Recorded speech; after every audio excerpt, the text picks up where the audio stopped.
Bonjour à tous, bienvenue dans l'entretien de France 24. Peut-on encore éviter un conflit, une confrontation entre l'Iran et Israël, une confrontation qui dégénérerait inévitablement en un conflit régional avec l'entrée en lice des alliés d'Israël, les États-Unis, des alliés de l'Iran, le Hezbollah, le Hamas, peut-être la Syrie. Un rapport de l'International Crisis Group qui vient à peine d'être publié invite à revoir complètement la stratégie occidentale en matière de relations avec l'Iran entre les sanctions et l'option militaire. On en parle aujourd'hui avec le directeur Moyen-Orient de l'International Crisis Group, ancien conseiller du président Clinton, Robert Malley, qui est avec nous à Washington. Bonjour, merci d'être dans l'entretien de France 24. Le point clé de ce rapport, je crois, c'est que vous dites que les sanctions n'ont aucune chance de marcher, de fonctionner, et pire encore, qu'elles peuvent en fait même conduire à un conflit. Écoutez, ça fait maintenant des années que la stratégie occidentale repose sur un principe, c'est que les sanctions vont faire fléchir l'Iran, vont faire que l'Iran va ralentir ou peut-être arrêter son programme nucléaire. Mais constatons les faits, on n'a pas besoin d'être devin pour regarder un peu. Ça fait des années qu'il y a des sanctions, le programme nucléaire c'est non seulement pas arrêté, il s'est accéléré, il s'est intensifié, d'où les préoccupations d'aujourd'hui. Si on comprend un peu la logique, si on peut comprendre la logique du régime iranien qui se sent encerclé, assiégé, qui voit dans ces sanctions une nouvelle arme destinée à renverser le régime, eh bien, il n'est pas très logique de leur part, si on se met à leur place, de dire c'est maintenant qu'on va faire des concessions qui vont nous affaiblir à la fois vis-à-vis de notre opinion publique et vis-à-vis de nos adversaires régionaux et internationaux. Donc, plus il y a eu de sanctions, plus il y a eu une détermination iranienne, avec bien sûr de temps à autre des concessions. Et pendant ce temps, le programme nucléaire continue. Et notre crainte, c'est qu'à un moment, lorsque les sanctions auront atteint leur degré suprême, eh bien, on se dira, il n'y aura plus rien à faire. On a essayé des sanctions, on n'a pas réussi à arrêter le programme. Il faudra en arriver à l'option militaire qui serait catastrophique. Donc il nous semble, et le rapport sort demain, je ne précise pas encore aujourd'hui, vous en avez une copie avancée, mais dans le rapport, nous disons qu'il faut au moins essayer une stratégie différente dans laquelle on proposerait de façon concrète une autre offre à l'Iran qui lui permettrait d'enrichir l'uranium sur son sol. Et on arrêterait ces réunions avec l'Iran qui durent un jour, et puis elles échouent, et on arrête, et pendant 6 mois on pense aux sanctions, en espérant qu'elles vont réussir, et puis on reprend une négociation qui dure 24 heures, elle échoue et donc on reprend des sanctions, négocions de façon intense pendant autant de temps que possible, et puis voyons si ça peut réussir. Peut-être ça ne réussira pas. Ce que je n'ai pas bien compris, c'est que cette diplomatie imaginative, et vous citez l'exemple turc, ça consiste en quoi? Parce qu'on a l'impression que vraiment, du point de vue diplomatique, on a à peu près tout essayé avec l'Iran jusqu'à maintenant. Oui et non, il me semble que, et encore une fois, je ne veux pas sembler naïf, il est très possible que l'Iran soit déterminé à continuer son programme nucléaire coûte que coûte. On se met à leur place, il suffit de se regarder un peu autour de soi. L'Irak n'avait pas de bombe nucléaire, le régime de Saddam Hussein a été renversé. Kadhafi a arrêté son programme d'armes de destruction massive, renversé. La Corée du Nord, toujours là. Pakistan et Inde, toujours là. Donc peut-être que dans la tête des dirigeants iraniens, on ne pourra peut-être pas leur faire changer d'avis. Il est très possible qu'ils se disent on va continuer. Mais essayons au moins autre chose. Et lorsque nous parlons d'une autre forme de diplomatie, c'est une diplomatie qui discuterait sans préconditions, sans leur demander de suspendre leur programme d'enrichissement qu'ils ne feront pas, et en leur disant voilà une porte de sortie où vous pouvez continuer à enrichir, mais avec beaucoup de contraintes, d'inspection, de visites et de contraintes dans le degré d'enrichissement. Et petit à petit, on pourra enlever les sanctions. Et voyons si ça peut marcher. Encore une fois, nous disons peut-être que ça ne peut pas marcher.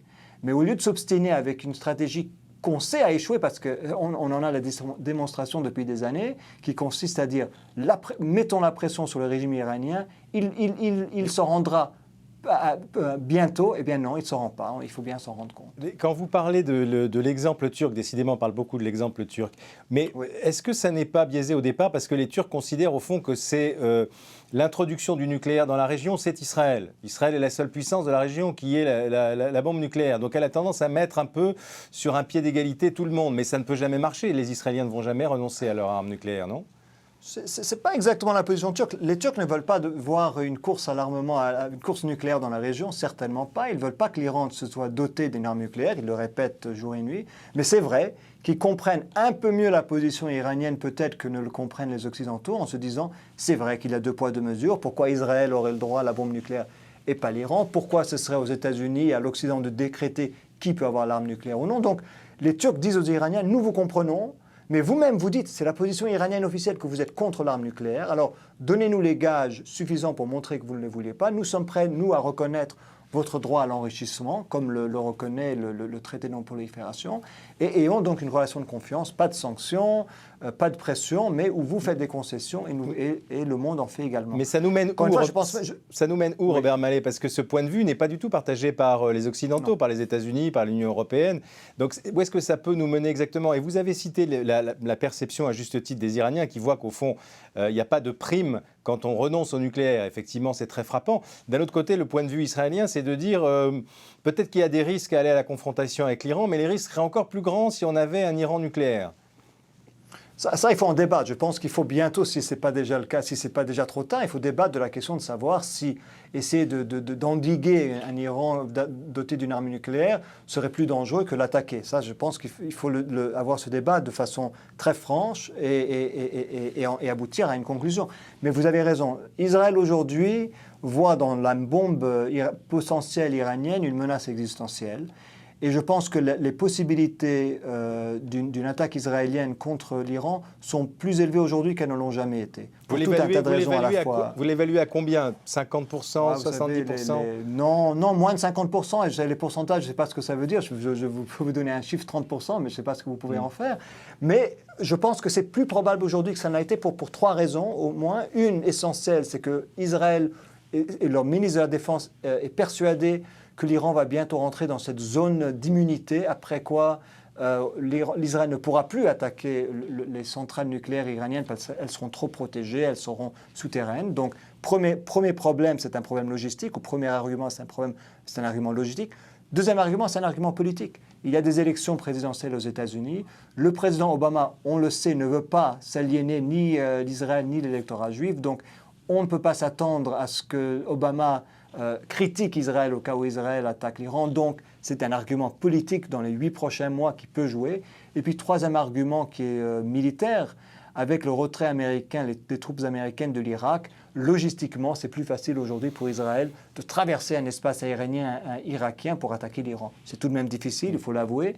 Mais pendant ce temps, n'oublions pas qu'une guerre dans l'ombre se déroule sous nos yeux. Il y a des bombes, il y a des explosions mystérieuses en Iran, il y a l'assassinat de plusieurs chercheurs nucléaires iraniens, il y a des attentats terroristes iraniens contre Israël.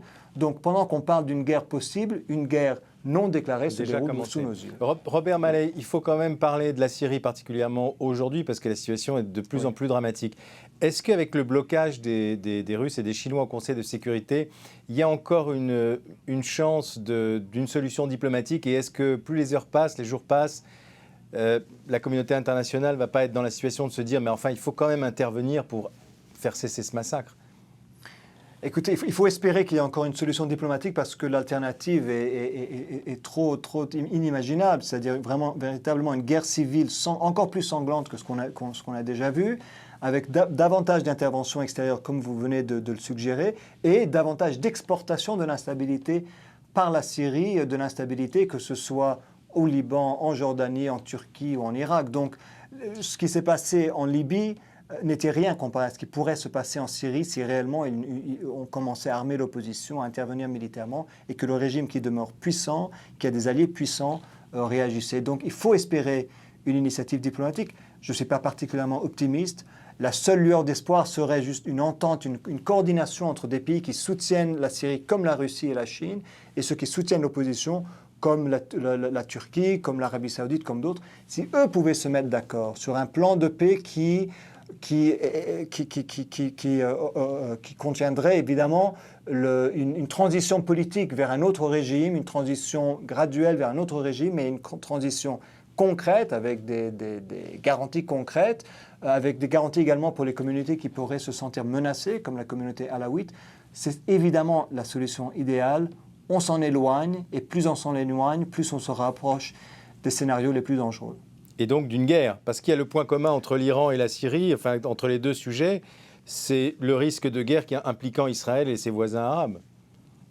Oui, enfin, je ne pense pas qu'Israël veuille vraiment intervenir en Syrie, sauf, et ça, il faut se le mettre à l'esprit, il y a des armements chimiques en Syrie, il y a des centrales d'armes chimiques en Syrie, et je peux imaginer qu'on se réveille un matin avec une annonce que Israël a attaqué des centrales d'armes de destruction massive, non pas en Iran, mais en Syrie. C'est d'ailleurs sans doute plus probable aujourd'hui qu'Israël attaque la Syrie et les dépôts d'armes chimiques que les centrales nucléaires en Iran.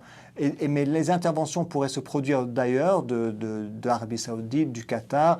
On peut avoir la Turquie et en contrepartie le Hezbollah et l'Iran intervenir encore plus massivement en faveur du régime du président Assad. Et tout ça, comme je l'ai dit, il ne faut pas oublier que la Syrie est un pays qui est expert en matière d'exportation d'instabilité. Elle pourrait bientôt le devenir en termes d'importation de chaos. Merci beaucoup Robert Mallet d'avoir participé à cet entretien. Et effectivement, je le rappelle, donc, le rapport de l'International Crisis Group est disponible demain sur Internet, sur le site de l'ICG. Merci beaucoup. C'était l'entretien de France 24. D'autres infos à suivre sur France 24.